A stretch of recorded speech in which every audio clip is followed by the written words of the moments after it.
अलसी flax seeds, इसकी अफादियत से हर कोई आ गया है और इसे काफ़ी जगहों पर यूज़ किया जाता है। लेकिन इसके लिए इसको साफ़ करना और इसे किस तरह इस्तेमाल करना चाहिए, ये मैं आज आपको इसका मेथड बताऊंगी। अब ये अलसी है, ये तो काफ़ी हद तक बहुत ज़्यादा साफ़ है, लेकिन इसमें फिर भी छोटे छोटे से गोल से पत्थर की तरह होते हैं, उसको साफ़ करना बेहद ज़रूरी होता है। अलसी में से ये देखेंगे बारीक पत्थर, इस तरह के गोल पत्थर होते हैं, इस तरह के ये बहुत ज़्यादा होते हैं। पहले अलसी को अच्छी तरह साफ़ कर। नेक्स्ट स्टेप इसका अलसी का हल्का सा ही भूनना, इतना नहीं है कि ये ब्लैक पड़ जाए या जैसे हम रोस्ट करते हैं, इस तरह बिल्कुल इसके अंदर की मॉइस्चर को ख़त्म करना है और इसके अंदर से बहुत हल्की सी खुशबू निकलना शुरू हो जाएगी जब हम इसको रोस्ट करेंगे, बहुत ही कम वक्त के लिए। अभी तो ये फ्राई पैन ठंडा था, अगर गर्म होता तो बस गर्म में डालकर उसको चम्मच हिलाकर निकाल लें, इतनी सी देर। यानी कि अगर गर्म फ्राई पैन है तो उसको चंद सेकंड्स के लिए रखना, मिनट्स के लिए नहीं, चंद सेकंड्स के लिए। तो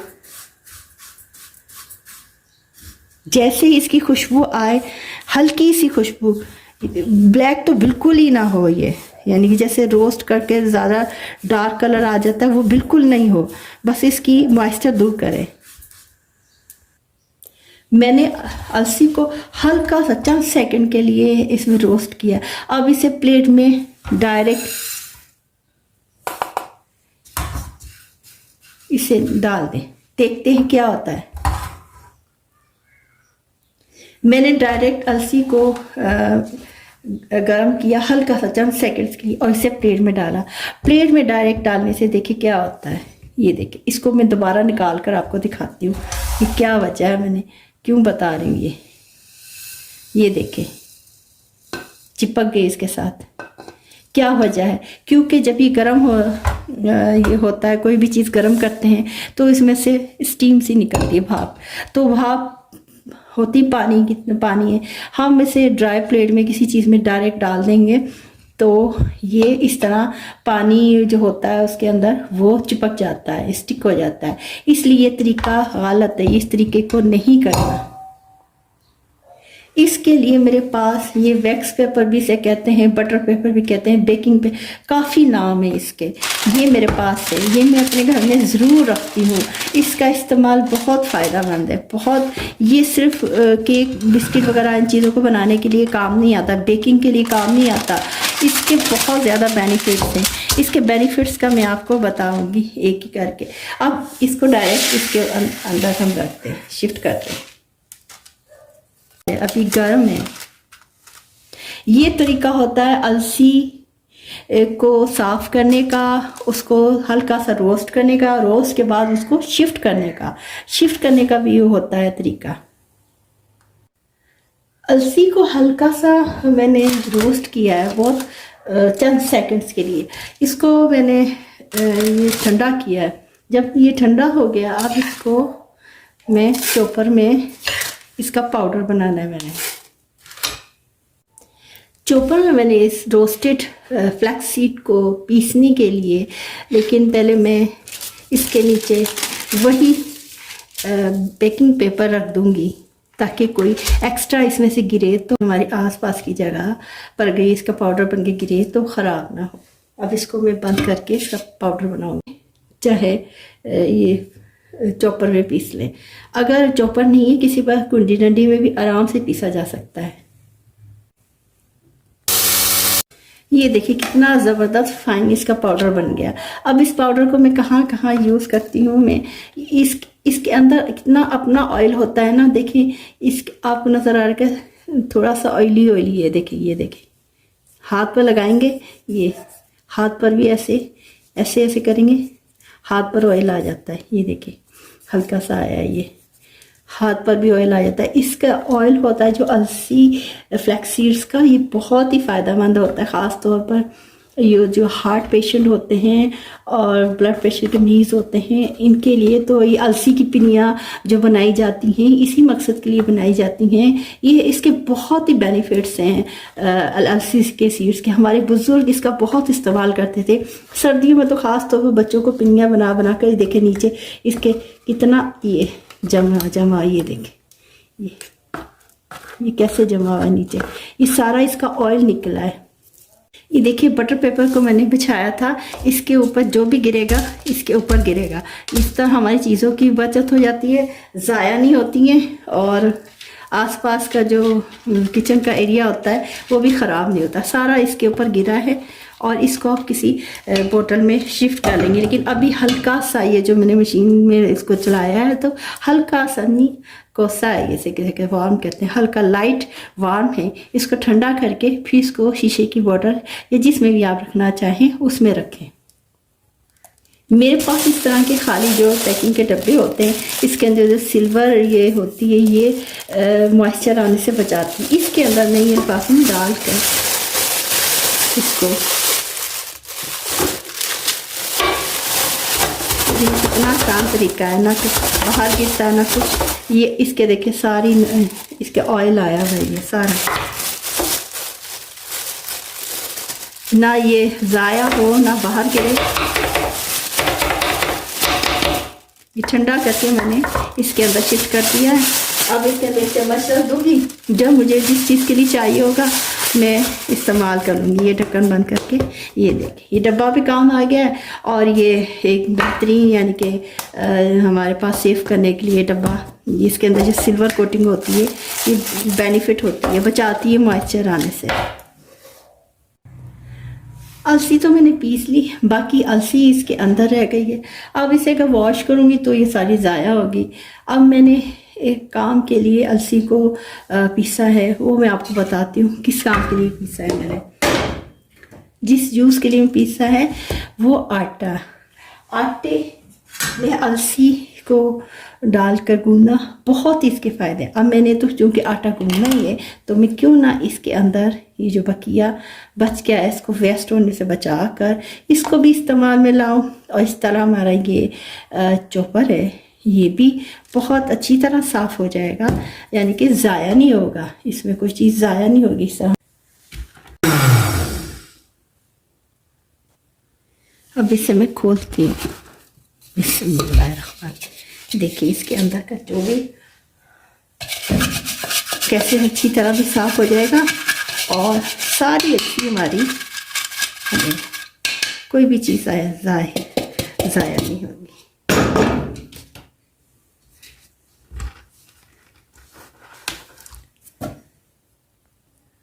ये देखिए साइड में आटा गिरा है। अब इसको, ये जो बेकिंग पेपर है मैंने रखा हुआ है इसके ऊपर गिरा दूंगी, फिर इसको दोबारा इस्तेमाल कर लूँगी। इसको शिफ्ट करूँगी। ये देखिए कितना अच्छी तरह इसके अंदर, इसको अच्छी तरह गर्म पानी से धो लेंगे तो साफ़ हो जाएगा, क्योंकि ये चिकनाई लगी हुई है तो चिकनाई ऐसे नहीं साफ़ होगी। अब ये इस आटे में अलसी आ गई जो चॉपर के अंदर लगी हुई थी। बटर पेपर रखने का देखिए ये फ़ायदा हुआ है, इसके ऊपर सारा इसका आटा वगैरह जो था, जो भी अलसी वगैरह पीसी है उसके ऊपर आई है, और ये सारा एक फीट का एरिया साफ सुथरा रहा है। आज मैं आपसे आटे को मज़ीद एनर्जेटिक कैसे बनाया जा सकता है ये बात आपसे शेयर कर रही हूँ। जो मैं जिस तरह घर में गूंथती हूँ वो तरीका आपसे शेयर। ये खालिस होल व्हीट का गंदम और उसी का आटा पिसवाती हूँ। सबसे पहले नीचे मैंने कपड़ा रखा है ताकि ये हिले ना, जो ये हिलता है आटा गूंदने के दौरान ये हिले ना। अब मैंने इसमें जो मैं चीज़ें ऐड करती हूँ, थोड़ा सा सॉल्ट, इस मामूली सा 2-3 चुटकियाँ आप कह लें, वो मैं सॉल्ट ऐड करती होती हूँ। और थोड़ा सा कुकिंग ऑयल 2 टेबल स्पून कह लें आप, ज़्यादा नहीं डालना, 2 टेबल स्पून मैंने ये डाले हैं कुकिंग ऑयल के। जो आप घर में यूज़ करते हैं वो कुकिंग ऑयल शामिल करें। अब जो मैंने अलसी पीसी है, अलसी पीस कर मैं भी इसी मकसद के लिए रखती हूँ, क्योंकि अलसी की पिनिया बनाना तो आसान इतना काम नहीं होता, लेकिन ये कोई खाता है शौक से, कोई नहीं। लेकिन जब अलसी को मैं आटे में डालकर शामिल करूँगी तो अलसी की सारी फ्लैक्स सीड्स की सारी खुसूसियात इसके अंदर आ जाएंगी, और ये हमारे लिए बहुत ही एनर्जेटिक बन जाएगा। इसके अंदर हम क़ुव्वत मुदाफ़त हमारे जिस्म को बहुत मिलेगी। 3 मैंने टीस्पून ऐसे शामिल किए हैं, आप अपने हिसाब से भी शामिल कर सकते हैं। अब इसके बाद इसको मैंने अच्छी तरह मिक्स करना है। इसको ऐसे, ताकि इक्वली सारा ये इसके अंदर इक्वली आ जाए, लाइक सीड्स होते हैं जो। अब ये करके मैंने पानी को हल्का कोसा लाइट वार्म किया है, लाइट वार्म। अब इसमें मैंने ये इसमें शिफ्ट किया था, इससे गूंदना शुरू करूँगी कि ये हमारे लिए आटा, जो गंदम का आटा है खालिस, ये और ज़्यादा हमारे लिए बेहतर बन जाए। इससे जो चीज़ें मैंने शामिल की हैं, इससे हमारे जिस्म में कुव्वत मुदाफ़त पैदा होती है, क्योंकि अलसी के बेनिफिट से हर कोई आ गया है। बिस्मिल्लाहिर्रहमानिर्रहीम। जैसे आटा घर में गूंदा जाता है वैसे गूंदना है। बस मैं सिर्फ ये जो चीज़ें मैं ऐड करती हूँ, अब घर में हमेशा मैं आटा इसी तरह गूंदती हूँ। आटे को अच्छी तरह हल्के हल्के हाथ से जैसे मुक्कियाँ दी जाती हैं, जैसे गूंदा जाता है। मैंने आटे को एक मुक्की दे दी है। अब इसके लिए अगला नेक्स्ट स्टेप मैंने क्या करना है, इसके ऊपर हमेशा मैं ये प्लास्टिक शीट इसके ऊपर कवर करती हूँ हमेशा। ये इस तरह के थैलियाँ सी होती हैं, किलो के साथ मिल जाती होती हैं, ये मैं लाकर घर में रखती हूँ। इसके बहुत ही फ़ायदे होते हैं, बहुत ज़्यादा फ़ायदे होते हैं। अगर ये घर में नहीं है तो ब्रेड के तो आते ही है ना, ब्रेड तो आती है घर में। अब इसको काट कर इसकी कटिंग कर लें। कटिंग करके इसके ऊपर का कवर बहुत अच्छी आसानी से बन जाएगा। इसको मैंने काट दिया पूरा। अब ये अगर आपके पास है तो इसको भी एक साइड से काटना है।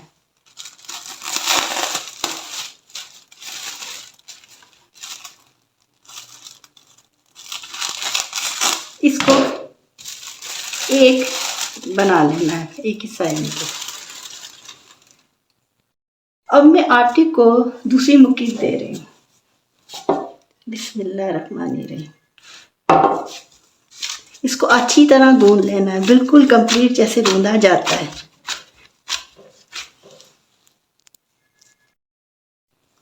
मैंने आटे को बहुत अच्छी तरह गूंद लिया है दूसरी मर्तबा। एक इम्पोर्टेंट बात मैं आपको बताना याद नहीं रहा मुझे, ये पानी जो वार्म वाटर लिया है ये बॉइल्ड वार्म वाटर है। बॉइलिंग वाटर होता है जो वो माइक्रो ऑर्गेनिज्म को ख़त्म कर देता है। इस तरह हमारा खाना, हमारी चीज़ें होती हैं, ख़ास तौर पर जो डो होती है होल व्हीट की डो, ये काफ़ी दिन तक, काफ़ी वक्त टाइम तक ये रह सकती है। दूसरी, अच्छा, एक तो ये warm water boiling water use करना है। दूसरा, इसके लिए कोई स्टील का बर्तन, इसको रखने के लिए आटे को स्टील का बर्तन लेना है। स्टील का, ये क्यों मैं कह रही हूँ स्टील का बर्तन क्यों ज़रूरी होता है। स्टील का बर्तन फ्रिज में इसकी काफ़ी जल्दी चीज़ें ठंडी हो जाती हैं इसमें, स्टील के बर्तन में। प्लास्टिक का बर्तन ना लें। अगर आप चाहते हैं कि आटा काफ़ी दिन तक चले, स्टील के बर्तन में लें। स्टील के बर्तन काफ़ी दिनों तक ये चल सकता है, ठंडक जल्दी होती है इसलिए। और दूसरी बात, इसके ऊपर अब ये प्लास्टिक जो शीट मैंने काटी थी वो इसके ऊपर दे दें। ये जो डबल रोटी का मैंने काटा था, ये इसके ऊपर, इसके हिसाब से जितना आपका ये बर्तन है, जितना चाहिए उसके हिसाब से ये पेपर ऐसे दे के कवर करके, कोई इसके ऊपर ऑयल लगाने की ज़रूरत नहीं होती। ये ना ब्लैक होगा आटा, ना ये ख़राब होगा, ना इसमें स्मेल आएगी। फ्रिज में भी ये काफ़ी दिन चल जाता है। मेरा तो चलता है क्योंकि मैं जो इसको गूंदने के मेथड्स होते हैं, इसके जो प्रिकॉशनरी मेथड होते हैं वो इस्तेमाल करती हूँ। इसको यानी कि सेफ रखने के लिए, जरासीमों से बचाने के लिए। तो ये मेरा तो काफ़ी दिन तक चल जाता है। तो आप इस तरह करके रखें। बाकी ये जो बच गया है इसकी कटिंग करके नेक्स्ट टाइम के लिए रख लें। तो ये इसको वापस जब दोबारा आटा गूंदना होगा, इसी को आप धोकर अच्छी तरह धोना है। इसको ऐसे नहीं लगा देना, एक आटे से निकाल के दूसरे पर नहीं लगाना। इसको धोकर अच्छी तरह, फिर इसको ड्राई करके, कच्चा पानी बिल्कुल ना लगा हो। आटे पर अगर कच्चा पानी लगा होगा आटा ख़राब हो जाएगा। ये बहुत ही मैंने इम्पॉर्टेंट काम की टिप्स आपको बताई हैं जो मैं आम जिंदगी में कई सालों से इस्तेमाल कर रही हूँ और जिससे मुझे बहुत फ़ायदा पहुँचा है। उम्मीद करती हूँ कि आपको मेरी ये टिप्स वगैरह है, जो आइडियाज़ है, ये पसंद आएंगी। और अगर पसंद आए तो काइंडली मेरे चैनल, ओहो, ये क्या, तो बिल्कुल ही जुड़ गए। साथ क्या करूँ इसका। ये समोसा बनाने वाली पट्टियाँ मैं लाई थी बाज़ार से, इसे फ्रीज़र में मैंने रखी तो ऐसे साथ ही देखे जुड़ गए। अब इसका मैं क्या करूँ। मैंने क्या किया, तवा गरम किया और ये जो बाज़ार से पट्टियाँ लाई थी मैंने फ्रीज़र में रख दी थी कि जब मेरे पास फुर्सत होगी तो मैं इसके समोसे बनाऊंगी, समोसा पट्टी। अब मैंने इसके ऊपर रखा गरम तवे के ऊपर। जितनी मेरे पास पट्टियाँ थी देखे ना कैसे टूट गई थी, ये खोलते खोलते ही टूट गई। ये सारी पट्टियाँ मैं इसके ऊपर रख दूंगी। अब देखें आप इसका कमाल, देखें आप क्या होता है। इसको हल्का हल्का ऐसे प्रेस करना है। तवा मैंने गरम किया, पकाने वाला तवा नहीं, हल्का तवा रखना है, हल्का कि पके ना, ये पक ना जाए। बस हल्का रख के और इसके ऊपर नीचे ऐसे पलट दे। सारी पट्टियाँ बिल्कुल फ्रेश की तरह हो जाएंगी। ये सारी आपस में जुड़ रही थी, देखिए टूट भी गई, ये खोलते खोलते ही टूट गई। ये आपस में बिल्कुल सेट हो जाएंगी। अब ये गरम होके सेट हो गई। अब इसे खोलती हूँ, बिस्मिल्लाहिर्रहमानिर्रहीम। ये देखें, ये टूटे बगैर कितनी आसानी से खुल रही हैं। ये देखें सारी पट्टियाँ, ये देखें, ये मुझसे खुल नहीं रही थी, टूट रही थी। तो मेरे जहन में ये बात खुद ही आई। मैंने कहा देखूं ऐसे तवे को गरम करती हूँ। इस टिप्स से टमाटर के छिलके हुए उतारने बहुत ही आसान, कितनी आसानी से उतर रहा है। सबसे पहले मैं टमाटरों को इसके छिलके उतारने के लिए इसको चूल्हे पर डायरेक्ट रख दूँगी। एक साथ 2-3 है, जितने भी रखते कोई बात नहीं होती, मैं तो ऐसे ही करती होती हूँ। इसके छिलके आराम से उतर जाएंगे। तीनों मैंने एक साथ रखती हैं और मैंने इसके छिलके उतारने हैं।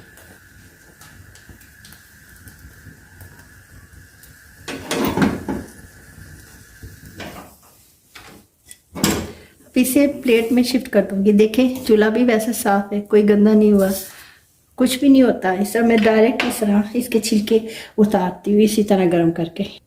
ये देखिए कितनी आसानी से आराम से छिलका ऐसे देखें उतर जाएगा, कोई इसमें मसला नहीं। सर्दी के मौसम में घी, डालडा या फिर देसी घी बहुत जल्दी जम जाता है। अब इसको पूरे को हम कटोरी को आग पर रखें, लेकिन नहीं, एक तरीका और भी है कि ये चम्मच को बहुत अच्छी तरह गर्म कर लें। जितना हमें घी चाहिए, यानी कि पराठा बनाना है, जो कुछ भी करना है, देखना कितनी जल्दी पराठे के अंदर लगाना होता है। तो उसके लिए तो इस तरह ये सख्त वाला नहीं अंदर लगा सकते। तो इस तरह अच्छी तरह चम्मच को गर्म कर लें। अच्छी तरह चम्मच गर्म करके इसके अंदर देखें ये रखें, ऐसे कैसे खुद ब खुद ये पिघल जाएगा। जितना हमें ज़रूरत है ये उतना हम इस तरह चमची को गर्म कर करके कर लें। बानिस्बत के इसको स्टील को रखें। स्टील को अगर डायरेक्ट आग पर रखेंगे तो इस पर निशान पड़ जाते हैं।